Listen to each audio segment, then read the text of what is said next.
Nobody believed Wade Corrigan when he said this season would be different. Not his crew, not his bank, and definitely not the thousands of viewers who had spent years calling him the most overhyped operator in the gold fields. But 3 weeks into a routine drill program on a patch of ground everyone else had ignored, Wade's geologist called him out to the truck, held up a core sample, and said 4 words that would change everything. "You need to see this." What came out of that hole would eventually be modeled at a jaw-dropping $205 million in potential gross gold value. And by the time you finish this video, you'll understand exactly how a washed-up miner with a bad reputation stumbled onto what might be the richest ground of his career. Stick around, because the story behind this number is stranger, riskier, and more uncertain than anything you've heard about this operation before. For years, Wade Corrigan had been the punchline of the gold mining world. He'd burned through partners, blown budgets on ground that never paid out, and watched more than one season end with equipment repossessed and a crew that quietly stopped answering his calls. People in the business didn't see him as reckless exactly, just unlucky in a way that started to look like something else. Bad instincts, bad timing, a guy who kept betting on ground that looked good on paper and turned to dust the moment the excavator showed up.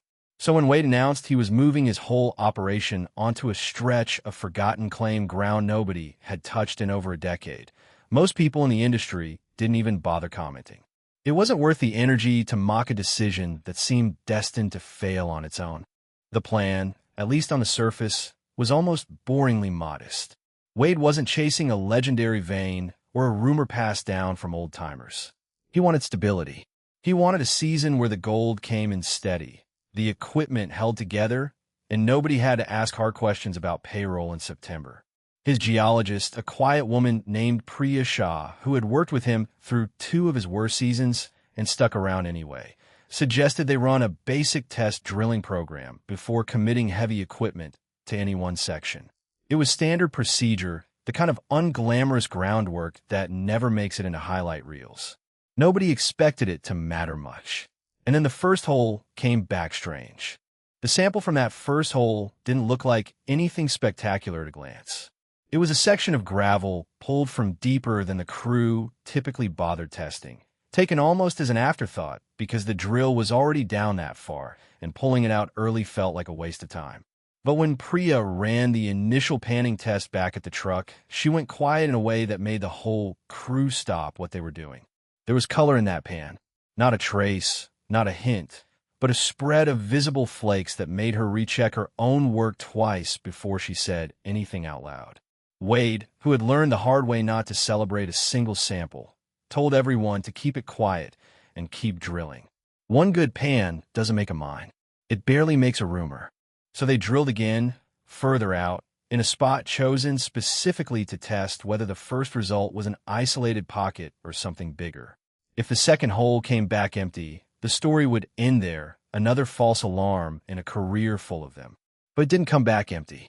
The gravel at a similar depth showed the same telltale signs. And when Priya processed the sample, the gold count wasn't just present, it was consistent with what they'd found in the first hole. That kind of repetition is what separates a lucky strike from a real signal in this business. And for the first time in longer than anyone could remember, Wade Corrigan allowed himself a small, cautious flicker of hope. A third hole went down at a distance from the first 2, deliberately placed to stretch the boundaries of whatever this thing might be. If the pattern broke here, it would mean the gold was likely confined to a tight little pocket, valuable maybe, but nothing that would change Wade's fortunes in any lasting way. Instead, the third hole matched the others almost eerily well. Same depth range, same gravel character, same telltale gold signal running through the samples. By the time the fourth and fifth holes confirmed the pattern yet again, even the most skeptical members of the crew had stopped rolling their eyes every time Wade walked past with that look on his face. Priya started pulling the data together into something resembling a real geological model, plotting depth, thickness, and gold signal across every hole they drilled so far. When she laid it out on a map, the picture that emerged wasn't a scattered handful of lucky pockets. It looked like a continuous band running beneath the property, a layer that seemed to follow a path rather than appear at random. That kind of continuity is exactly what geologists look for when trying to determine whether they're dealing with something commercially significant or just an interesting curiosity that will never justify the cost of mining it. The theory that started forming around the crew's evening fires was almost as compelling as the gold itself. Priya explained that the ground shape and the layers' positioning were consistent with what's known as a paleo channel, essentially an ancient riverbed that had long since dried up, been buried under newer layers of soil and gravel, and forgotten by the landscape above it. Thousands of years ago, moving water would have carried gold down from higher elevations, and as the current slowed in certain stretches, that heavy gold would have settled into the stream bed and stayed there while everything else washed away. Over time, new sediment buried the old channel completely, hiding it from view and from every prospector who ever walked the surface above it without the tools to look underneath. That explanation mattered because it offered a reason why decades of miners had passed over this ground without ever noticing what was beneath their boots. Old-school prospecting relied heavily on surface indicators, visible color in exposed rock, promising bends in a modern creek, terrain that looked right based on generations of accumulated intuition. None of that would have pointed toward a channel buried this deep. It took a drill rig, patient sampling, and a geologist willing to keep testing after most people would have declared the ground dead to find what had been sitting there the entire time. With 5 confirmed holes and a working theory about the paleo channel, the crew moved into the stage where rough hope starts turning into rough numbers. Priya combined the average gold grade from the samples with an estimate of how much material the layer might contain if it continued along its apparent path.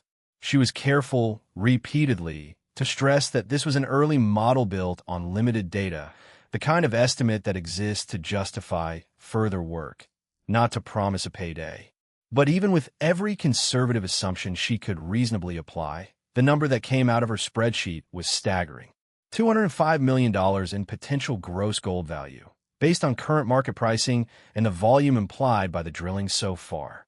It's worth pausing here to be completely clear about what that number does and does not mean, because this is exactly the point where stories like this tend to get distorted into something misleading.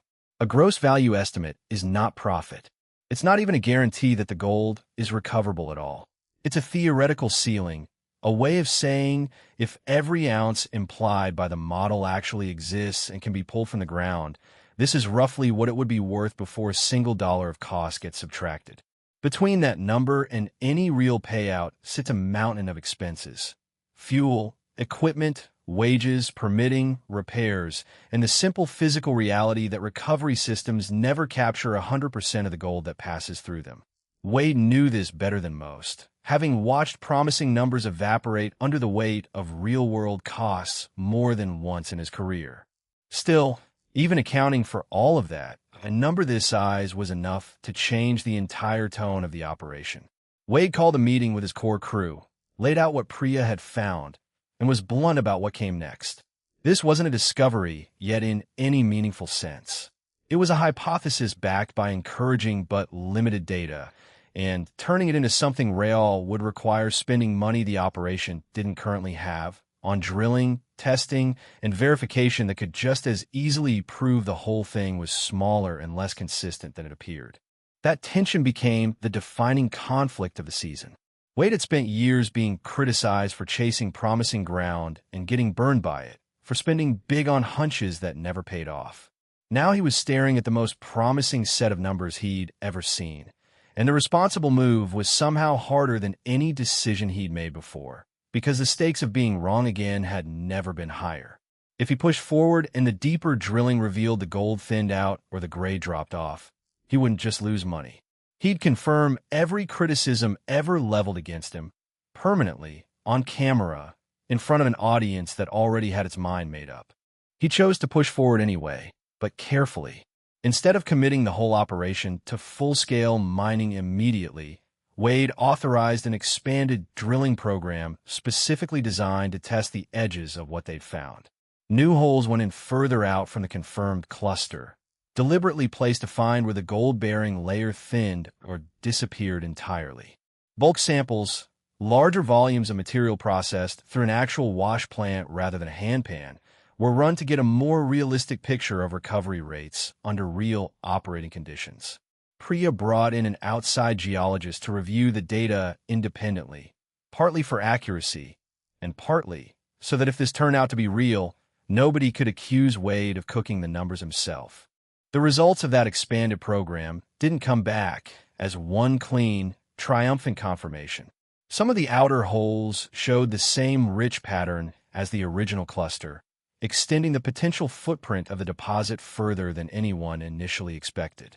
Others came back weaker, with lower gold counts and thinner layers, suggesting the channel wasn't uniform across its entire length. This is the reality that dramatic headlines tend to skip over. Real deposits are rarely perfectly consistent. They have rich sections and poor sections, and the job of the geological team is to map out where the boundaries actually sit, not to assume the best sample represents the whole picture. Even with that unevenness, the overall trend held up well enough that PRIA's revised model still landed in the same general range as her original estimate, give or take, once she folded in the additional data points. That mattered enormously because it meant the first number hadn't been a fluke built on cherry-picked results. It also came with hard, new information about where the operation should actually focus its heavy equipment, avoiding the weaker sections and concentrating effort where the data supported it most strongly.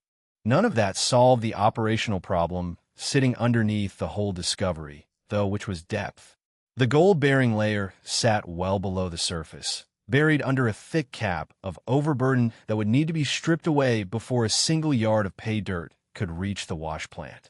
That meant bigger excavators, more haul trucks, more fuel, and weeks of unpaid groundwork before the operation saw any return at all.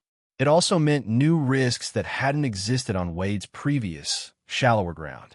Deeper pits carry a higher chance of wall instability, and there was a real possibility of hitting groundwater as the excavation went down, which could turn a straightforward dig into an expensive drainage and pumping problem almost overnight. Wade brought in a mining engineer to walk the site and assess whether the pit could be safely designed at the scale this deposit would require. The engineer's assessment was cautiously optimistic, but far from a blank check. The ground was workable, but only if the pit walls were cut back at wider, safer angles than Wade's crew was used to, which meant moving even more material than the raw gold numbers alone would suggest. Every additional yard of overburden meant additional cost, chipping away at the gap between that theoretical 205 million ceiling and whatever number might eventually show up in Wade's bank account.